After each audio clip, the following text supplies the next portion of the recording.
Hey guys, welcome back to my channel. Today I just wanted to share with you guys the very first layout into my new bullet journal slash crafting journal. I kind of just wanted a space where I could put everything that's going on in my life and my YouTube and combine it into one location. So the best thing that I could come up with was a bullet journal.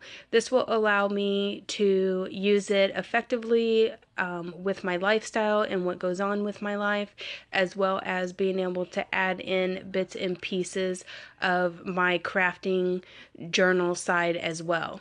If you guys have watched my channel, you guys know that whenever you guys send me little tags or little pocket letters or things like that, I usually take some piece of a project that has been sent in to me and I attach it into a craft journal, which I then write about in my journal. Such and such sent in this project, and this way in years to come I'll be able to remember the projects that you guys have sent in to me and who sent them in and the reason why they sent them in, and what I loved about the project that got sent in. So you will see that I am making 7 boxes here, and these are going to be my daily boxes of things that needs to get done throughout that day.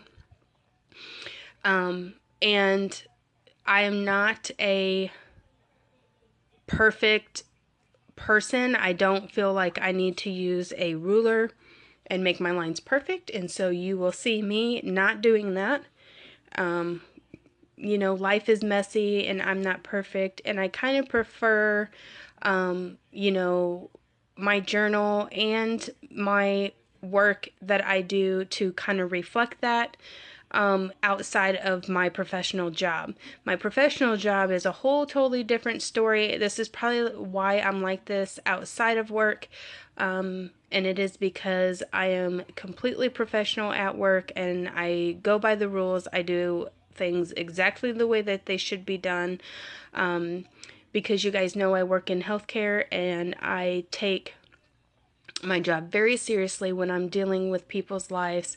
And so inside of work, I'm very by the book. So I feel like outside of work, I have the opportunity to be a little bit messy and not perfect. And so that's the reason why mostly that, they call me the messy mom, is because I am not afraid to get dirty and I'm not afraid to have things just look just perfect. And also, this one is going to be a watermelon themed layout. Now, I know it's September, y'all, and the summer is over, but Miss Kashina Riddell had sent me a whole bunch of these watermelon themed journaling cards and different little snippets in her project that she sent in. And so I love watermelon. I think that watermelon is delicious, and I think they are too stinking cute. And so I just felt like for this first layout, I needed to make it all about the watermelon because it is going to be the only time that I'm going to be able to get away with it.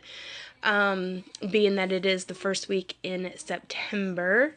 The watermelons are still really good right now, so if you haven't eaten a watermelon this summer, I think that you should definitely go out and do so. And this Sharpie pen that I have here is the Ultra Fine Sharpie pen. I absolutely love this Sharpie marker because it has no bleed through. Like, I can't hardly get over how this permanent marker doesn't bleed through the paper, but it absolutely does not. And I wish that I could find it in other colors. I did find a pack of like a red and a blue, like a dark red and a dark blue, and 2 black markers at my local Walmart. But those are 2 colors that I probably will not craft with a lot, so I didn't feel like I should spend the $7 just to buy markers that I probably wouldn't use.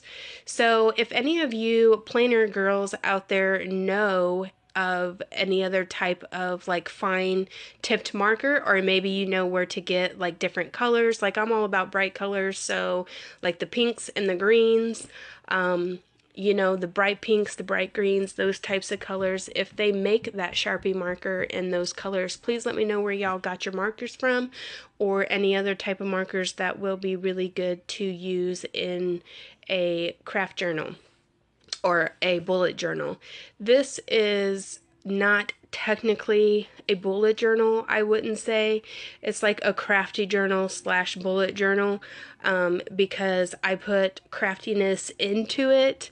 The layout is kind of like a bullet journal, but like I said, for me, I'm just trying to make something that works for my life, and I like the ability to move my boxes around where I want them to be.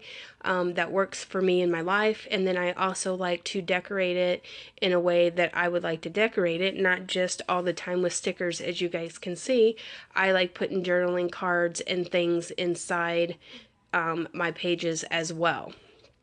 So for me, I mean, I guess I shouldn't technically keep calling it a bullet journal because it's not really, although it is a place where I'm going to be putting my planner information as well as my crafty information. I'll be keeping track of my YouTube stuff in this thing, so I'm not sure exactly what we should call it. If you guys have any ideas of what we should call it, put it in the comment box below, because I'm just making something up out of a graphed composition book that fits into my lifestyle, because I have now gotten several types of planners, and they don't really fit for what I like to do in my planner. I like to draw. I like to doodle. I wouldn't call it drawing. I'm not a very good drawer, but I do like to doodle. I do like to make things functional for my life in particular. And normal standard size journals just doesn't do it for me. There's always something about the journal that I do not like. I've tried Walmart planners, I've tried Happy Planner, I've tried the Target, and I really thought at first that I would like the Target layout of their planner setup because it was blank and I could kind of make it my own, but you're still trying to put everything into a printed piece of paper. So you can't move anything. You can't say, well, I would like to have my weekly layout up at the top like I have here, and then, you know, my little trackers, my meal plans, my budget box, all of that stuff over here, and in between all of that stuff, I get to kind of craft and decorate around it. And that is my biggest problem with the planners that are out today. They just don't fit what I need them for. So what I have done is I'm just going to mesh all of that stuff together. So this is going to be the weekly layout, and I might go straight into another weekly layout after this one is done, but in case that I don't do that, in case I get sent a project and I have a few minutes to journal about a project or a craft idea or something that's happened throughout the day, I will flip this page over, and the next thing that's going to be in the journal is going to be the next thing that's going to be on the next page might be a journaling page for me, and then I will skip another page and go into a new week. It just depends on what goes on. If I only, oh my gosh, these gel pens, guys. If you guys don't have these gel pens, you really should have them in your life. These are my most favorite pens. If you got any of you planner people out there that know of any pens that write just like these, that work well in journals, please let me know, because I have a small obsession with this ink pen right here. I must have like every single color of this pen. I bought the pack that has the pink and the green, and there is a blue and one other color in it. And every time I go, I think it's purple. Every time I go to a store and I look in the pen section, I will probably more than likely be buying every single color of this particular gel pen because I absolutely love it. I need to get me some black ones for work. Because I just can't even with this pen. It's like my favorite pen on the planet right now. So if you guys know of any other pens out there that write like this one that I should give a try, please let me know. But yes, so that's the way I feel about it. I'm kind of just going in here and doing my thing. I'm going to be, like I said, showing you different pieces of this journal, and I wanted you guys to be able to see kind of how I do the junk journals for my children, except for without showing their information. I have some, one of my kids in particular does not want to be on YouTube, has nothing to do with it, doesn't want to have anything to do with it. The other ones they're like, whatever, I don't care. But this way I can show you kind of what I do with my junk journals as far as the crafty part of it when I show you something that I've done crafty wise. Then you'll be able to see kind of how I set up the junk journals for my kids, which is the whole purpose of this series. But there it is. There's the layout for this week. I hope you guys enjoyed. If you like this video, give it a thumbs